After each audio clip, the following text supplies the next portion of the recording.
కూకట్పల్లిలో శ్రీ సీతారామచంద్ర స్వామి వారి కళ్యాణం అట్టహాసంగా జరిగింది.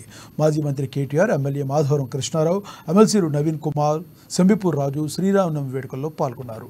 ఆలయంలో వేద పండితుల ఆశీస్సులు తీసుకున్నారు. కేటీఆర్ స్వామివారి కళ్యాణ మహోత్సవంలో పాల్గొన్నారు. వేల మంది భక్తులు స్వామివారి కళ్యాణంను తిలకించారు. 432 సంవత్సరాల చరిత్ర కలిగిన ఈ ఆలయాన్ని ఇటీవలే పునర్నిర్మాణం చేశారు.